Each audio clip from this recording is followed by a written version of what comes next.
Bonjour et bienvenue dans ce nouvel opus de Coachez-vous dédié aujourd'hui aux chasseurs de tête. Intéressons-nous en effet de près aux chasseurs de tête qui serait cet animal mythique du panthéon de l'évolution professionnelle. En fait, le chasseur de tête alimente d'autant plus les fantasmes qu'il serait ce point de liaison entre le candidat, vous, et le marché caché.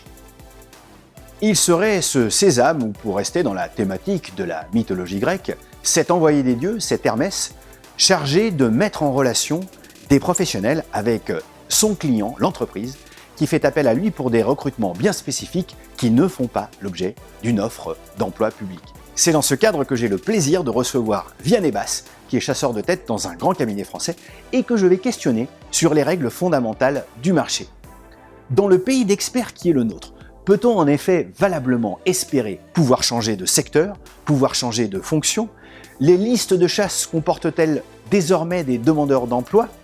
Quels sont les outils, les réseaux qui vont vous permettre d'optimiser votre candidature? Quels sont les éléments qui font la différence pour tout candidat? C'est donc de cela et de bien d'autres choses encore que je vais m'entretenir avec mon invité. Vianney, qu'est-ce qu'un bon chasseur de tête?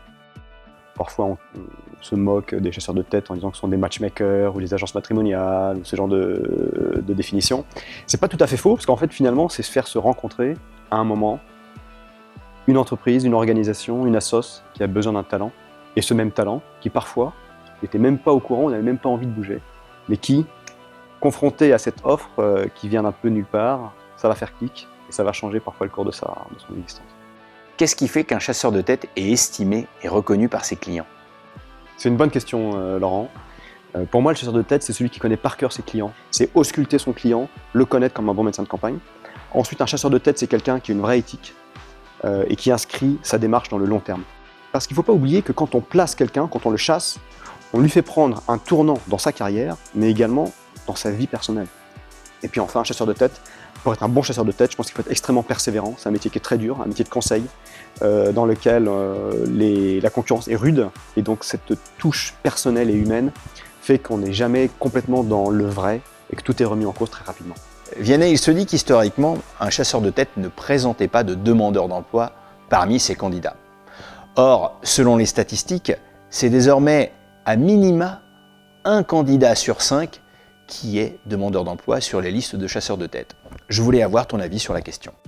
C'est vrai que j'ai toujours entendu dire qu'autrefois, on ne présentait pas de demandeurs d'emploi. Bon, c'est totalement faux aujourd'hui, d'abord parce que le marché du travail a évolué. Tu peux même avoir des chasses spécifiques pour lesquelles le recruteur a besoin de quelqu'un très rapidement et va privilégier en priorité des gens qui sont sur le marché, c'est-à-dire demandeurs d'emploi. Je pense à une mission particulière pour une boîte dont la filiale était en Belgique, qui avait besoin d'un directeur financier. Le recrutement était en TTU, très très urgent. Et le candidat qui a été choisi, c'est quelqu'un qui était sur le marché depuis 8 à 9 mois, qui donc pouvait déménager dans les semaines sans avoir besoin de passer par le préavis de démission classique de 3 mois. Donc ça arrive. Ce n'est pas le cas le plus fréquent, mais je pense que être sur le marché de l'emploi, si tant est que ce ne soit pas depuis trop longtemps, n'est pas du tout aujourd'hui un problème, à condition qu'on puisse expliquer la démarche, ce que l'on a fait pendant cette période de recherche d'emploi. Dans quelles circonstances est-ce que je peux m'adresser à un chasseur de tête? C'est pas inutile de contacter un chasseur de tête pour que déjà il t'ait dans sa base de données. Parce que ça veut dire que le jour où le chasseur de tête aura une mission qui correspond à ton profil, tu seras déjà répertorié, il te contactera, il t'aura identifié beaucoup plus rapidement que s'il doit chercher à te connaître. Ça peut être utile, mais il ne faut vraiment pas s'attendre à ce que ce chasseur de tête soit un recruteur. Il sera avant tout quelqu'un qui conseillera, qui donnera une idée sur l'état du marché, sur l'employabilité du candidat, éventuellement sur son CV, sur sa façon de se présenter, mais qui ne lui trouvera pas forcément un job. En revanche, il pourra lui donner un coup de main dans cette recherche de travail. Vianney, j'ai une question qui est traditionnelle dans cette émission. Lors de cet entretien, est-ce qu'il y a une question que je ne t'ai pas posée, mais que j'aurais dû te poser? Tu aurais pu me poser la question de la transformation du métier de chasseur de tête, parce que cette transformation implique forcément une transformation de l'approche du candidat et de sa démarche pour retrouver un job. Le candidat doit aujourd'hui être visible absolument partout, parce que le chasseur de tête lui-même est concurrencé par les réseaux sociaux, par des gens qui se mettent à leur compte, également par la mise en place au sein des boîtes, de plus en plus, de ce qu'on appelle des talent search ou des talent acquisition teams, qui sont des équipes internes de recrutement. Donc, de plus en plus de personnes sont capables de rechercher des candidats. Et ces candidats doivent donc être visibles partout, sinon ils ne pourront pas être contactés. Et surtout, leur benchmark, c'est-à-dire leurs concurrents, qui pourraient également postuler sur le même poste que eux, seront eux visibles, à l'inverse de notre brave candidat qui lui n'aura pas fait cette démarche. Donc, il faut être visible sur les réseaux, il faut être visible absolument dans l'utilisation de ses propres réseaux humains également, les associations d'anciens, les coachs, les boîtes d'house placement, les RH. L'humain reste enfin quelque chose d'assez important, c'est-à-dire que rien ne remplacera dans la démarche de recrutement le contact face-to-face entre un recruteur et une personne, et c'est là-dessus que le candidat devra, je pense, extrêmement bien se préparer. Merci Vianney. Merci à toi Laurent. Dis-moi, tu me recrutes? Tu as été extrêmement convaincant. Donc oui. Merci, je signe. Merci à toi. À bientôt. Ciao. Pour Vianney Bass, voici les 5 points clés d'une candidature efficace. Point numéro 1. Il s'agit d'une course de fond et non d'un sprint. Le marché est donc lent. Les choses s'y produisent rarement avant 10 mois. Point numéro 2.